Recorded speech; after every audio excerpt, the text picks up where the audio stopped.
చేయడం కూడా దీంట్లో ఉన్న లక్ష్యం. Right sir. ఇక భారతీయ జనతా పార్టీలో బీఆర్ఎస్ని విలీనం చేస్తారనే ప్రచారం గత కొద్ది కాలంగా జరుగుతోంది సార్. కాంగ్రెస్ కూడా ఇదే ఆరోపణ చేస్తోంది. నిప్పు లేకుండా పొగ రాదంటారు కదా సార్. మరి ఇదే ప్రచారం కంటిన్యూస్గా జరుగుతోంది. ఈ వ్యాఖ్యలపై కేటీఆర్ కూడా చాలా అగ్రెసివ్గా రియాక్ట్ అయ్యారు. ఇలాంటి వ్యాఖ్యలు చేస్తే పరువు నష్టం దావా వేస్తామని కూడా వార్నింగ్ ఇచ్చారు. నిజంగా ఇటువంటి ప్రచారం వల్ల బీఆర్ఎస్ పరువుకు నష్టం జరుగుతుందా? వేయాల్సి వస్తే ఎవరి మీద పరువు నష్టం దావా వేయాలి? పరువు జరిగింది. ఎప్పుడైనా ఒక పార్టీ ఇంకో పార్టీలో విలీనం అవుతుందంటే పరువు నష్టం జరగకపోతే ఏమవుతుందండి? నాకు అర్థం కాని క్వశ్చన్ సార్. సో ఒక పార్టీ ఉండదు, ఈ పార్టీ ఇంకో పార్టీలో విలీనం అవుతుంది అన్నప్పుడు పరువు నష్టం కదా అండి. ఇక ఇప్పుడు మీ వ్యాపారం మూసేస్తారు అన్నప్పుడు పరువు నష్టం కదా. మీరు ఫెయిల్ అవుతున్నారు అంటే పరువు నష్టం అవుతుంది కదా ఆటోమేటిక్గా. సో అందువల్ల పరువు నష్టం కాదా అంటే అవుతుంది, గ్యారంటీగా అవుతుంది. సో కానీ రాజకీయంగా ఆ ప్రశ్న ఎందుకు వచ్చింది విలీనము? ఇప్పుడు పరువు నష్టం దావా వేస్తాం అంటే ఎవరి మీద వేస్తారు అంటారా? అంటే ఈ విలీనం చేస్తారన్న రాజకీయ నాయకుల పైన వేయగలరా? రాజకీయాల్లో చాలామంది చాలా విమర్శలు చేసుకుంటుంటారు.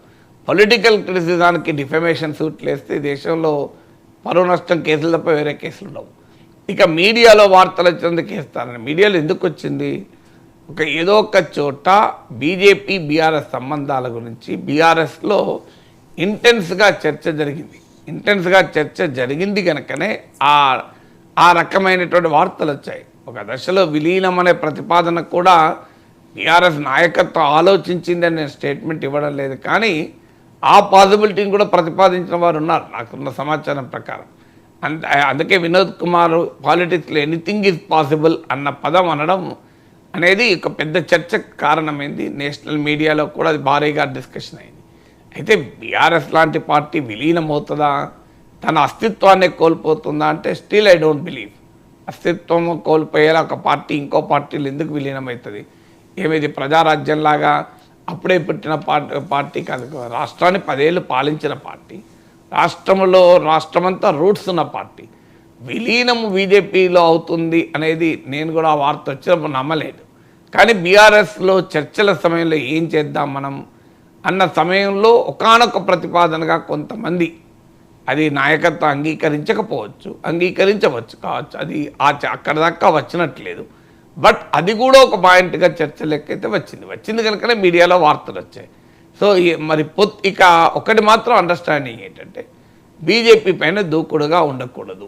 బీజేపీతో ఏదో ఒక రూపంలో స్నేహపూర్వక సంబంధాలే మెయింటైన్ చేయాలి అనేటువంటి ధోరణి మాత్రం వచ్చింది కనుకనే మీరు ఇవాళ చూడండి, బీఆర్ఎస్ ఏమైనా ఇండియా కూటమితో లేదు, ప్రతిపక్షంతో లేదు, పార్లమెంట్లో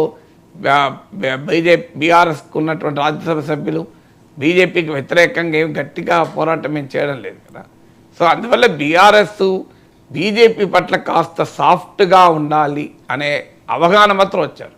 అందువల్ల బీఆర్ఎస్ వాస్తవంగా బీజేపీతో పొత్తుకు కూడా రెడీ, కానీ ఆ పొత్తు బీజేపీ అంగీకరించలేదు. ఈవెన్ లోక్సభ ఎన్నికల సమయంలోనే బీజేపీతో పొత్తుకు బీఆర్ఎస్ ప్రతిపాదించింది కూడా. సో వాస్తవంగా బీఆర్ఎస్కి ఇంట్రెస్ట్ కూడా ఉండే, కానీ బీజేపీలోనే భిన్నాభిప్రాయాలు ఉండే. ఒక అభిప్రాయం ప్రకారమేమో బీఆర్ఎస్తో పొత్తు పెట్టుకోవడం లాభం మనకు సంఖ్యాపరంగా కలిసి వస్తుందని, పొలిటికల్గా ఇది నష్టము అని బండి సంజయ్ లాంటి వాళ్ళు బీఆర్ఎస్ పైనే పోరాటం చేసిన బీజేపీ నాయకుల్లో తీవ్రమైన వ్యతిరేకత. ఇది పార్లమెంట్ ఎన్నికలు, మోడీ ప్రభావము, జాతీయ రాజకీయాల ప్రభావము, మన బీఆర్ఎస్ వల్ల లయబిలిటీ అవుతుంది, మనకు అవసరం లేదు అని అన్నట్లే బీజేపీ 8 సీట్లు గెలుచుకుంది. ఇక బీఆర్ఎస్తో కలిసి ఉంటే ఏమయ్యేది? ఆ 8 3 అయ్యేదా, 8 13 అయ్యేదా, ఎవరు చెప్పలేము. సో ఎందుకంటే ఎలక్షన్స్లో రాజకీయాల్లో అరిథమెటిక్గా ఉండదు, కెమిస్ట్రీ ఉంటుంది. సో అందువల్ల ఈ వాదన బీజేపీలో బాగా పెద్ద ఎత్తున జరిగింది. బీఆర్ఎస్తో పొత్తు పెట్టుకోవడం ప్రయోజనమా, పొత్తు పెట్టుకోకపోవడం ప్రయోజనమా? అయితే మేము బీఆర్ఎస్తోనే కొట్లాడాం కదా, బీఆర్ఎస్ పైన ఆరోపణలు తీవ్రంగా చేశాం కదా, ఎట్లా కలుస్తామని బీజేపీలు అనొచ్చు. ఇలా చాలా పార్టీల మీద బీజేపీ కొట్లాడిన తర్వాత కలవలేదా? పక్కన తెలుగుదేశం ఎందుకు ఉదాహరణ కదా. చంద్రబాబు నాయుడు మోడీ ఎన్ని రకాలుగా విమర్శించాడు, పోలవరంని ఏటీఎంగా మార్చుకున్నాడు, ఇలా ఎన్ని రకాల విమర్శలు అన్ని రకాల విమర్శలు మళ్ళీ గెలవలేదు రాజకీయాల్లో. కర్ణాటక అసెంబ్లీ ఎన్నికల సమయంలో దేవగౌడ పైన, జనతాదళ్ సెక్యులర్ పైన బీజేపీ ఎన్ని రకాల విమర్శలు చేసింది, మళ్ళీ గెలవలేదా? నితీష్ కుమార్ పైన ఎన్ని రకాల విమర్శలు చేశారు. నితీష్ కుమార్ గెలిస్తే పాకిస్తాన్లో టపాకాయలు కాల్చుకుంటారని అమిత్ షా అన్నాడు.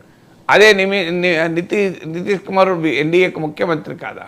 అశోక్ చౌహాన్ మహారాష్ట్రలో ఆదర్శ్ సొసైటీ కుంభకోణం, ఆ కార్గిల్ అమరవీరులకు దక్కాల్సింది మింగేశాడు, నొక్కేశాడు, అవినీతి చక్రవర్తి అని ఎన్ని విమర్శలు చేయలేదు. ఇప్పుడు ఆయన బీజేపీలో నాయకుడై రాజ్యసభ సభ్యుడై బీజేపీ స్టార్ క్యాంపెయినర్ కాలేదా? అందువల్ల బీజేపీ ఇలా అనేక సార్లు మార్చుకున్నది.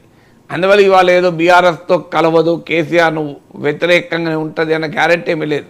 రాజకీయాల అవసరాలను బట్టి మారుతూ ఉంటారు.